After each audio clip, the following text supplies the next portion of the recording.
Welcome to episode 10 of my training diaries. This week was a recovery week for me before I go into my final 4-week block of training before my staged race in Georgia. It's crazy just how quickly these past 3 months have gone, and my training has gone mostly as planned.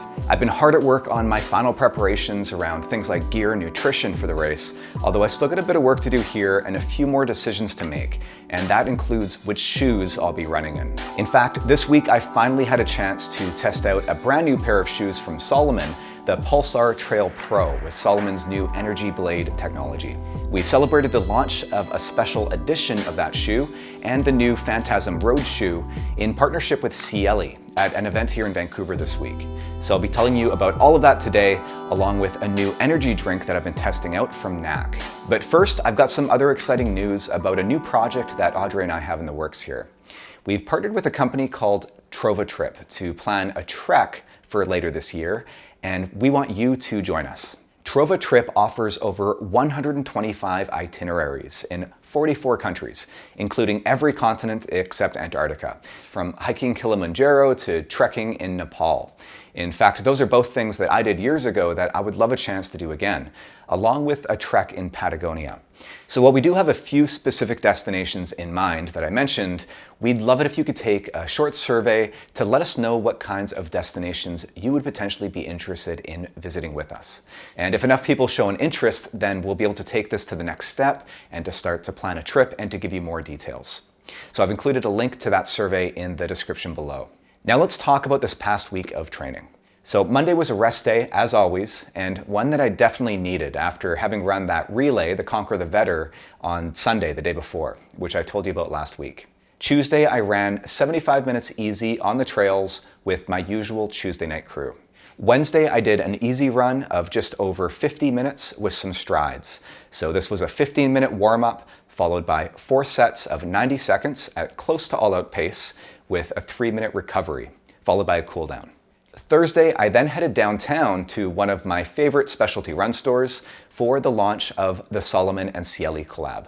So we're down here at Vancouver Run Cove for a special run with the VRC flight crew in celebration of a new partnership with Salomon and Cieli for the launch of 2 special edition shoes, the Phantasm and the Pulsar Trail Pro. So we've got the demo fleet here for runners to try on, and we're gonna head out here shortly for a group run. These shoes both have the new Energy Blade from Salomon, and they both come in some really cool colors, so it should be fun. Let's go inside.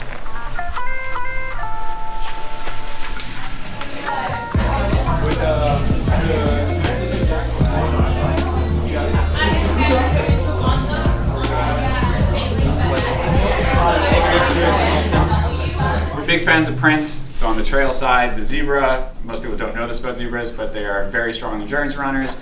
So the zebra print on the trail shoe for those super long days on the trails in the mountains.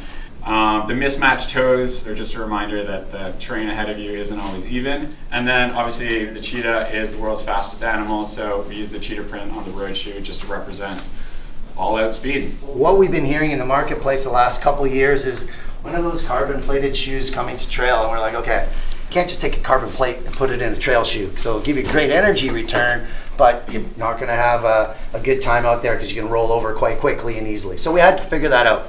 And the Pulsar Trail Pro is an energy return shoe. It's got an energy plate in it. We call this Energy Blade, and it works in conjunction with 3 things. So we've got a new type of foam called Energy Surge Foam, which is really responsive and soft and cushy.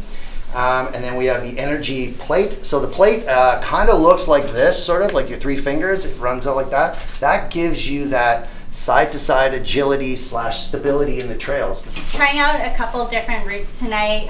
We're going to detour in what we consider trails in the city. So get you guys to test out the shoes. This is the 10K? Nice. 10K, okay? Chill 10. Social pace? Social pace? Always.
Friday, I went to the gym for what was my first strength training session in a couple of weeks, actually.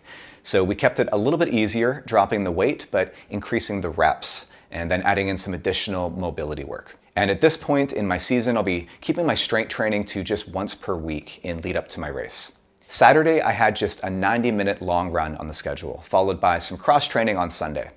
But I decided to do my run on Sunday instead so that I could again join the VRC flight crew for their weekly trail run here on the North Shore. Because it's just been ages since I've joined a group for an organized run like this. We've got about a 13K route today with 700 meters of climbing. It was also a great chance for me to test out the Pulsar Trail Pros on some real trails. They're definitely a lot more cushioned than I'm used to, but also quite responsive thanks to that energy blade. I really felt like I had a spring in my step. I could see these being great for longer distances, and particularly on less technical trails. So this week I only ran a little over 40 kilometers or 25 miles with 1,200 meters of elevation gain, or just over 3,900 feet, plus equal descent.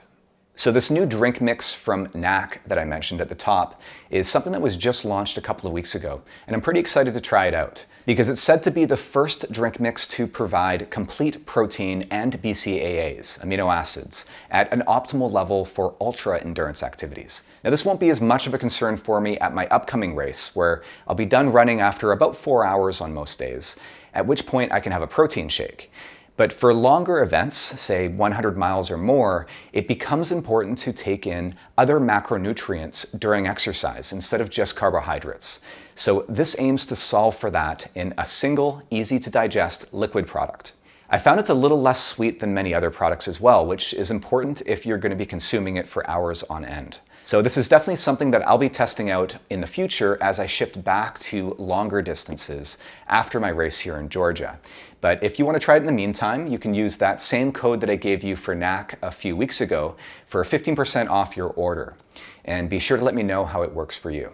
So this week is going to be a big one for me, with a tempo run scheduled for Wednesday and a second workout at the track on Friday, followed by a 6.5-hour long run on the weekend with a fully loaded pack. I've also got some last-minute logistics to sort out for my trip to Georgia because I leave in just over 3 weeks. I also need to finally make a decision on which shoes I'm going to use for the race, whether it's those new Pulsar Trail Pros or possibly the soon-to-be-released S-Lab Pulsar Soft Grounds, if I can get my hands on a pair in time. Otherwise, I may just go back to my trusty Salomon Sense Pro 4s, which I've used for virtually every ultra I've ever run up until last fall. And they've actually been discontinued, but I managed to grab a couple pairs for myself before they disappeared. So I'll keep you posted on all of that. I look forward to seeing some of those responses to that survey, which again, I'll link to below. And I will talk to you all next week.